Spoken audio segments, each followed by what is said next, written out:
Well, last class we looked into the concept of generalization and specialization. We have also seen that how the specialization can be used to define new classes which inherits properties from its parent class. There were different types of inheritance, and basically the idea of the inheritance that we discussed is that inheritance can be of two types mainly.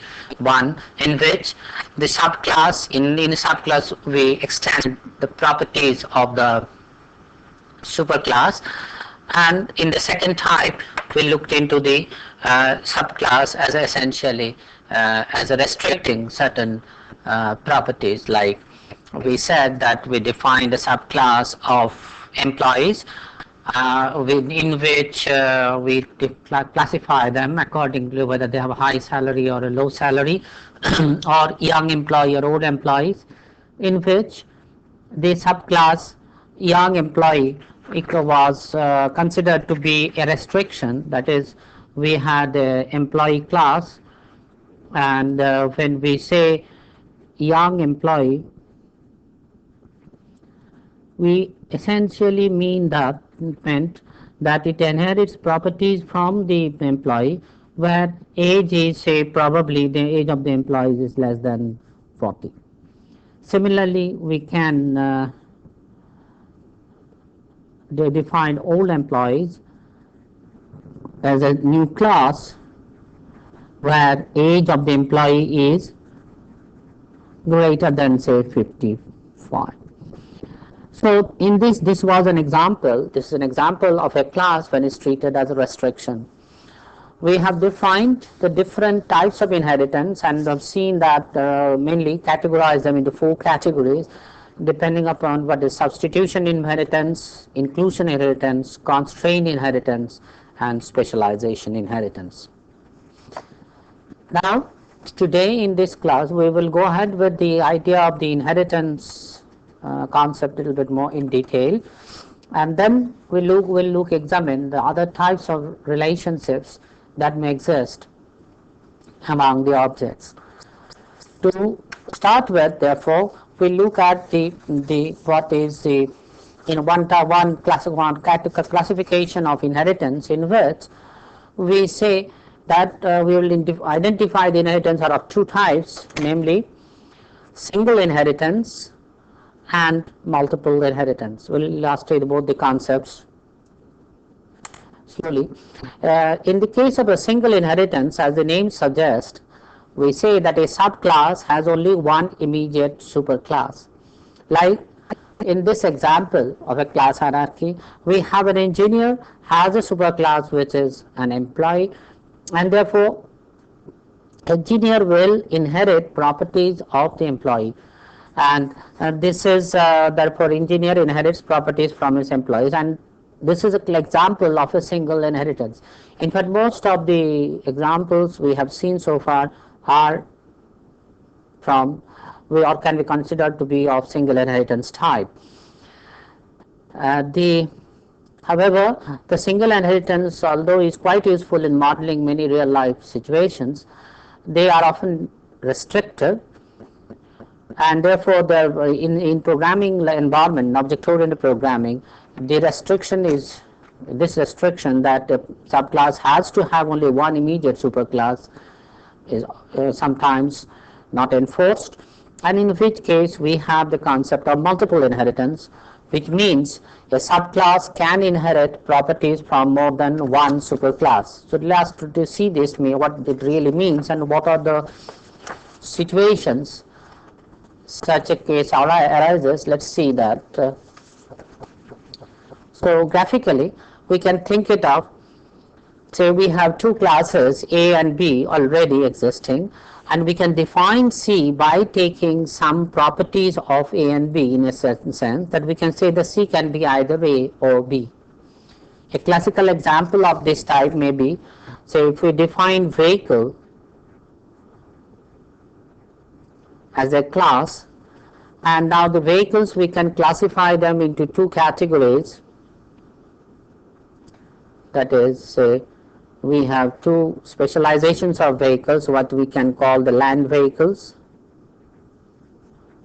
like, and we can say that is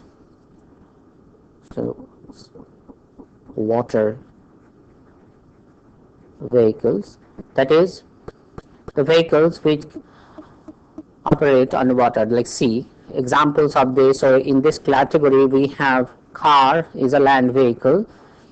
In this case we have an example which is a ship is a water vehicle.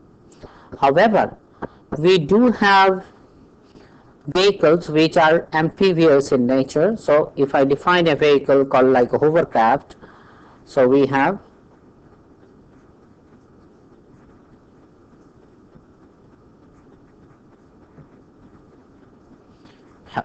amphibious vehicles. Now these vehicles are those type which can run both in water as well as on the land. So examples we know are hovercrafts of this class. So here is a key example in which these type of vehicles can inherit properties from both land vehicles and the water vehicles. There may be other examples we will see later, but what are the consequences of it? See, although the idea is naturally allowing multiple parents allows the programmer to have more flexibility. It also, however, introduces certain problems. Example is that suppose both the vehicles has a concept of speed. Here speed is an attribute of every vehicle, so this is a speed is an attribute here. Speed is also an attribute here. Now when the land vehicle, normally the speed is measured in either in kilometers per hour or in say miles per hour, whereas in case of a water vehicle we often measure the speed in knots. The question is that when the property, the speed, that is attribute speed, will be inherited here also. Now what is the speed, meaning of the speed in this case? So we'll have to have certain, so there is conflict arises that if we treat amphibious vehicle as a land vehicle, then its speed should be in kilometers per hour, whereas if I treat it as a water vehicle, it should be in knots. Therefore, some way we have to suggest such that this type of conflict does not arise, or there are mechanisms for resolving the conflicts. Take another example of multiple inheritance. Let us consider the case of, suppose we have an employee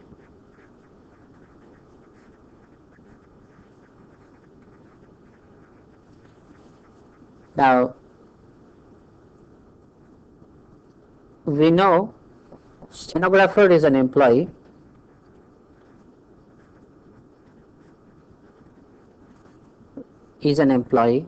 whereas similarly the typist is also treated as also an employee.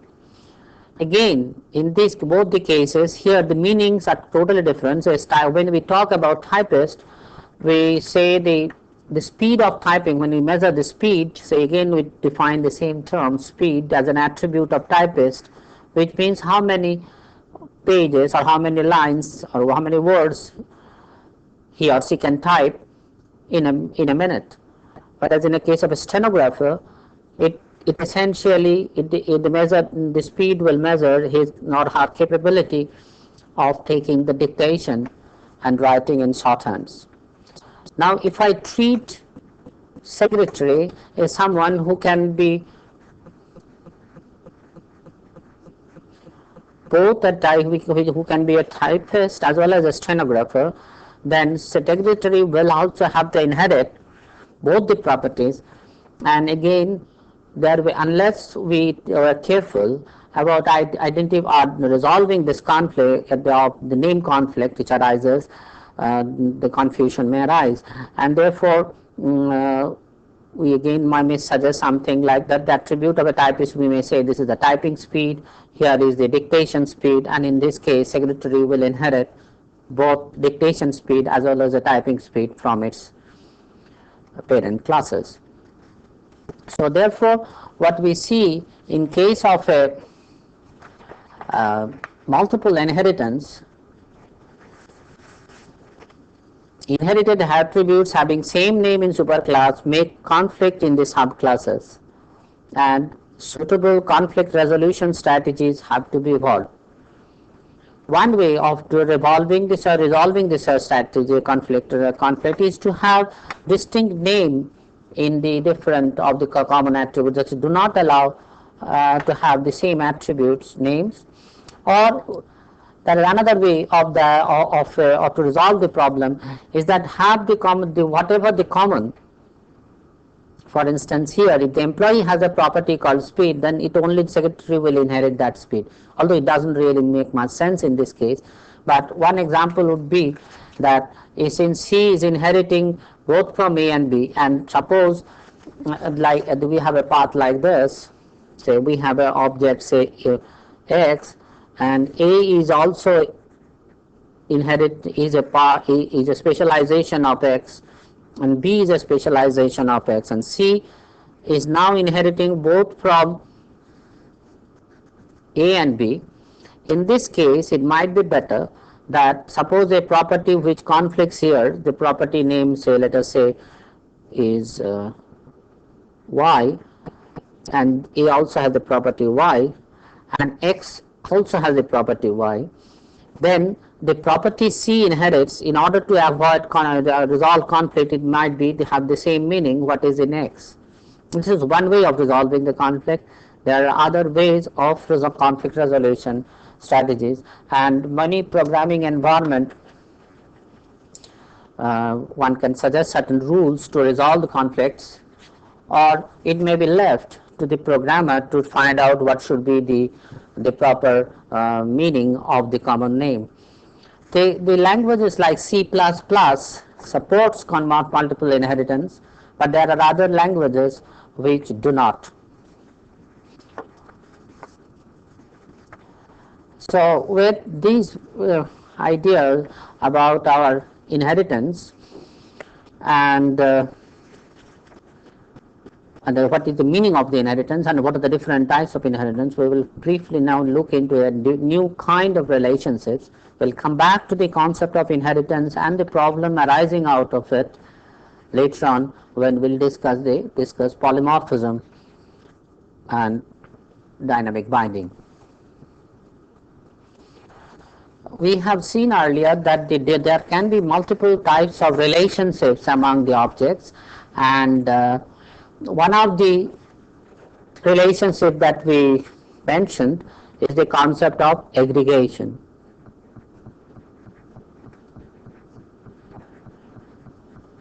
Earlier, formally, aggregation, the idea of aggregation is quite common. If you look at aggregation, it essentially captures the relationship that some object can be thought of made up of several component objects. So it is essentially capturing the relationship of part to the whole.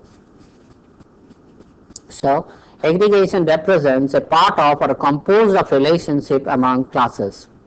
This idea is very useful in defining complex objects. To illustrate the idea, so let us say the concept of a car.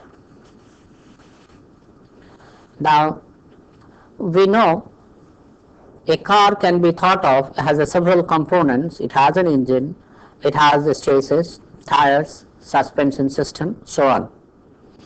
Again, an engine by itself can be thought of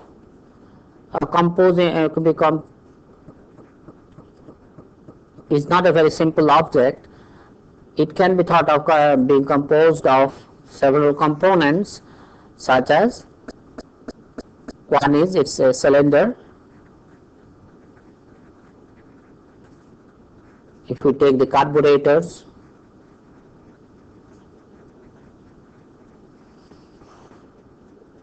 then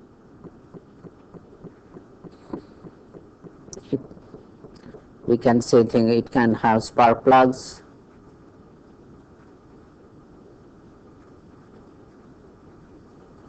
and so on. So again, if you want to, we can go ahead and further decompose the objects into its component.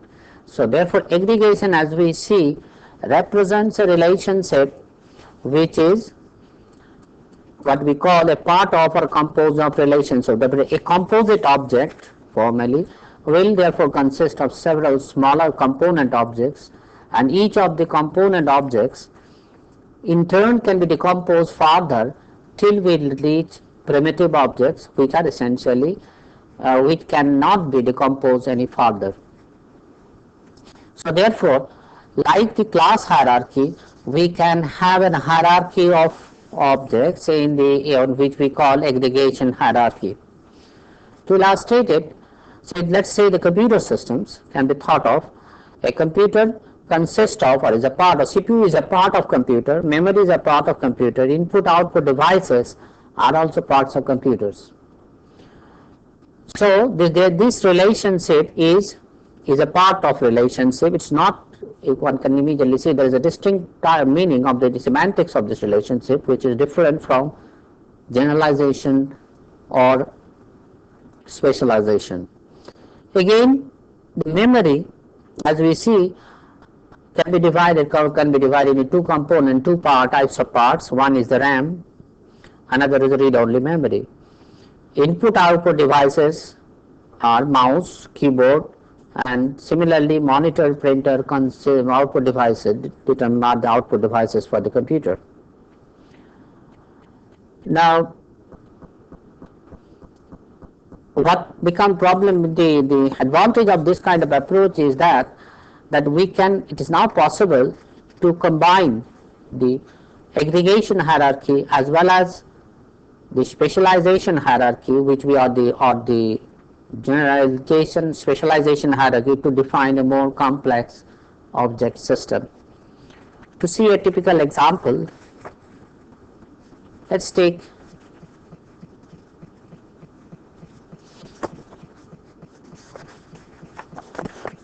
the situation that we have already seen that a car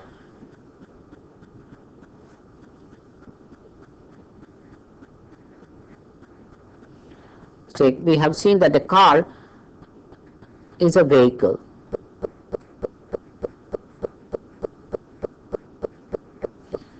Now this is an aggregation, so this is not an aggregation, this is the specialization hierarchy. So the class vehicle has certain properties which will be inherited by car. Now, and we have seen that the car has certain specific properties which are therefore its engine, chassis, tire, suspension system. Similarly, vehicles also have certain properties which may be slightly different from the car, where car has specialized them. This is how the aggregation specialization hierarchy we operate. But let's take another simple situation. Now each vehicle we know has a manufacturer. So with each vehicle we associate a part which is the manufacturer.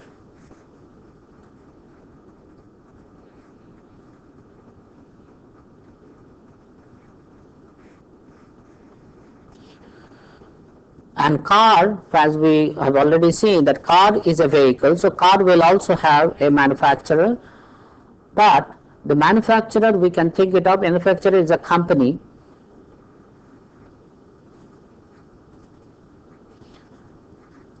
Is a company,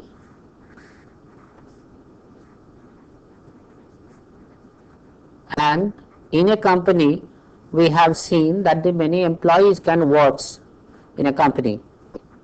So if we look at the company consists of several departments. This is an aggregation, and in each department we have, say, let us say each department has a manager, again a aggregation relationship. And now let's take the interest, each manager has a car. So these are the relationships names: works in, and this is has department, manufacturer is a company. So this is an aggregate, this is a specialization hierarchy. Manufacturer is an example. Vehicle has a manufacturer, and car is a vehicle. So if we look at carefully these distinctions, now here is a case we have, this is a generalization specialization relationship. This is a specialization. Car is a specialization. This is an example of a aggregation relationship, that is, a vehicle has many parts, or one of which is this manufacturer, which identifies who is the manufacturer of the vehicle. So every car has a manufacturer. Again, car company being manufacturer is a company, because there are maybe several companies, some of which are car manufacturers, some are not.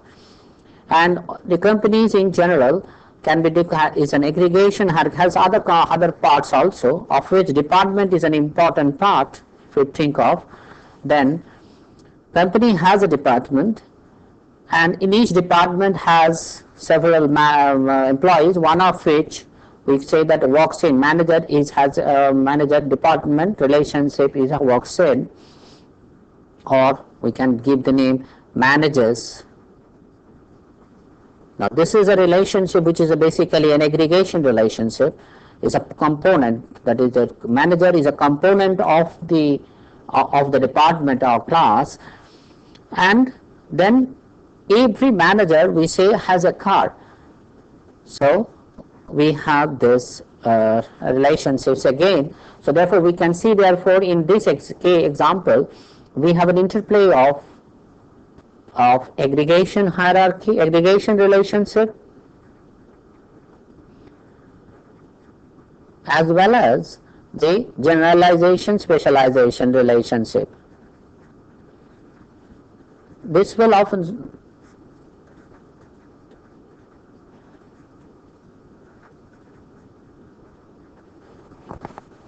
so in this very simple example, we can see there is a nice interplay of different types of relationships we have introduced so far, and with the help of them we can build a many complex system. Or say, for instance, one we may be interested, find out the managers who has a car manufactured by his own company, or find out the managers who are having a car not manufactured by the company in which he works in, provided of course the company is the manufacturer of the car.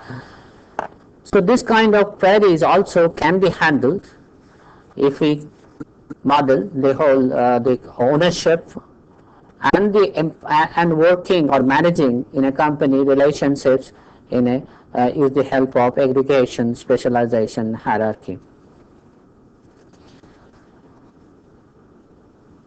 We'll to take another example of aggregation. Let's take or rather to illustrate this concept of aggregation a little bit more. So let us take another example, which is from the domain of the students and the teachers. So we know a student as a class, we can think of the student as a class has certain very simple components which we call his name. Now this correlationship name being a primitive one, so it's a string, it cannot be decomposed further, is a very simple aggregation relationship. It's the simplest of one, that is we can think it of name as a primitive object. And however, the student is registered or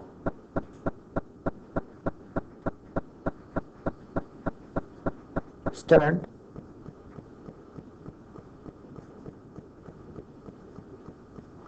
into a course,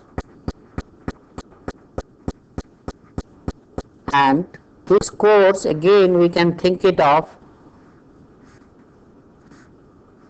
by or offered by a university. So here is a relationship. We have a student has a name, he or she is registered into a course. Now course we think it of as not a prim and not a simple entity, but it has several components, one of which is offered by which university. Then it may also have a simple attribute like name. Another attribute might be the semester or year, semester it is being offered, credit, that is how many hours the course is, and so on. So here we have a simple attributes, name, semesters, hours, and offered by university. Now again, university as an object or as a class is a composite one, and each such university we have with university we can associate what is the name of the university, what is the location, and first of all it may be that which department of the university is offering the course and what the teachers concerned. So when we are trying to model a student information or create a student information systems, we will see that there will be many complex objects or entities like university, course, students, some of which will be interrelated to each other with the help of relationships like aggregation, and some will be related by generalization or specialization.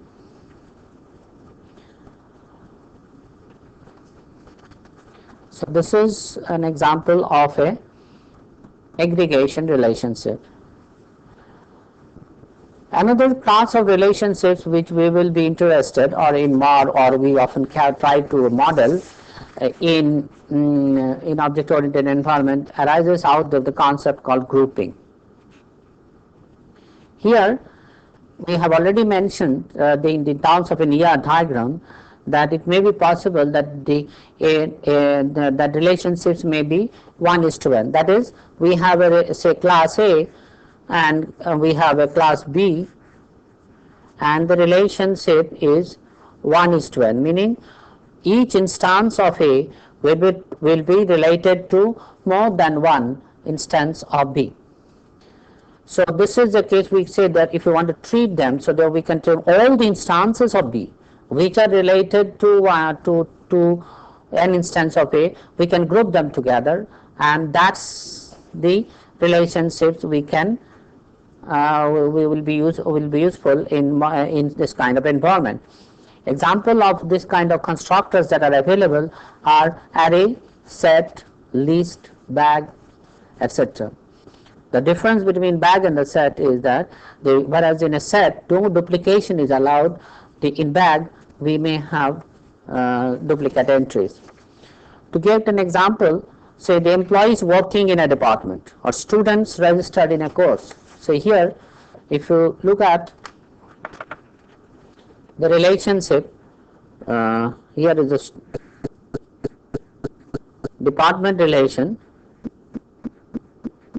and here are the employees. We know already that in an employee of class, now the relationship between these two is that in a department more than one employee works. So if we take the one instance and there are many, so this is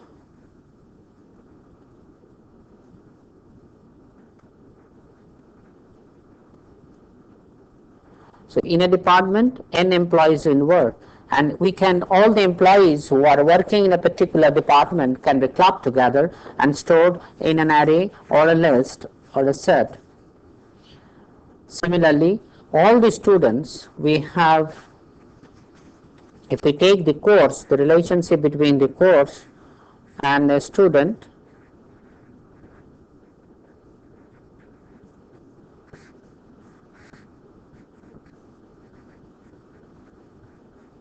So in a course there will be more than one student registered.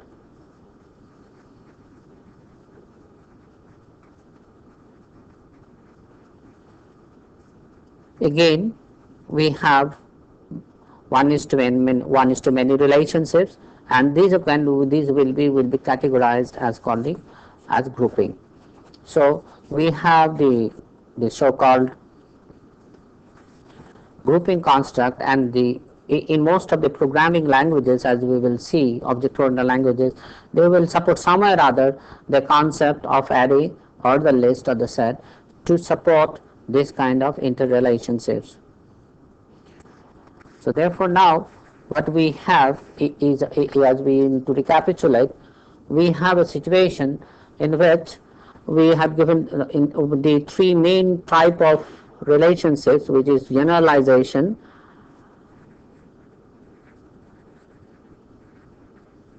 or specialization. We have defined aggregation, and we have considered grouping.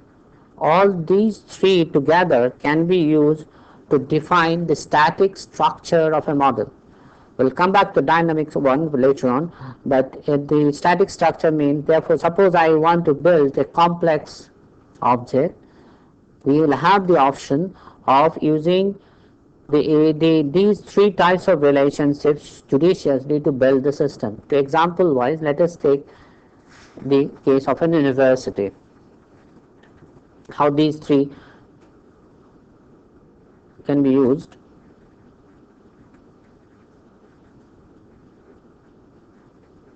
So now suppose I want to build a class called university. Now we know that any university can be thought of consisting of several departments. So and university has a simple attributes which we call, say, name. Let's also assume that university has an address. Again, we treat it at the moment as a simple attribute, although address can be a composite one. If we want to look at address at the city, street, then or the university has multiple campuses, so on. Then university has several departments. Now this department, this relationship between the university and the department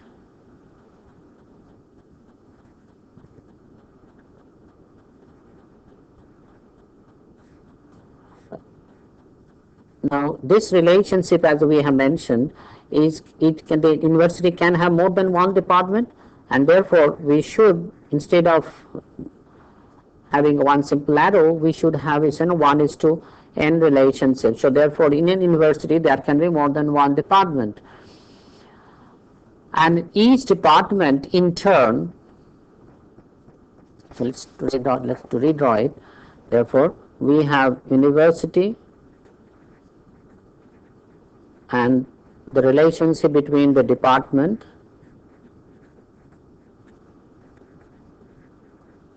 is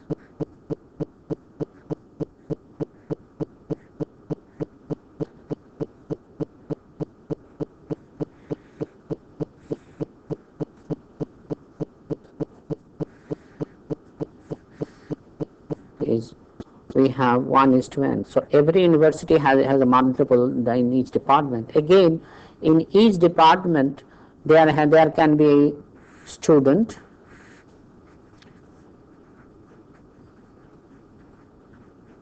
teachers,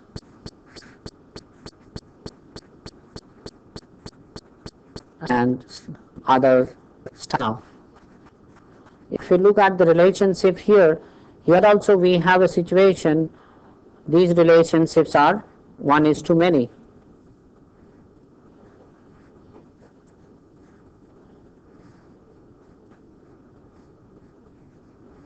Whereas, so this is the case of, these are again 1:n, 1:n, and 1:n.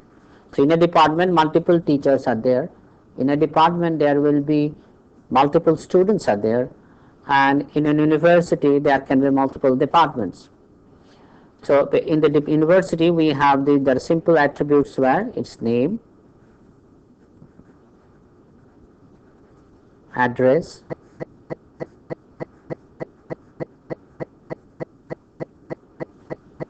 here also we have a name,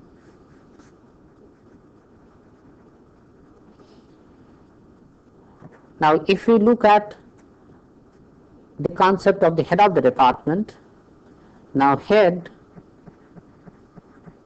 of the department, so each department in the department has head,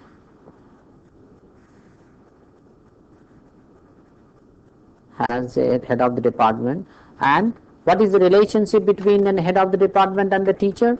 We know that usually the head of the department is a teacher of the department. So this is a relationship. So here again we can see this is a relationship which consists of, this is an aggregation concept. University has other components also. So we are not keeping those information at the moment. Like say we may have the university may offer certain facilities which I have not elaborated. So university and the relationship between university and department is 1:many. Between department, in each department there may be multiple students. The students, again teachers and the staff, and head of the department is treated as a teacher, is a teacher of the department. So here, as I was mentioning, we have a case of generalization, utility of all the three types of relationships: generalization, specialization, and aggregation and grouping. In the next class, we will continue with this and have a further discussion on the object modeling.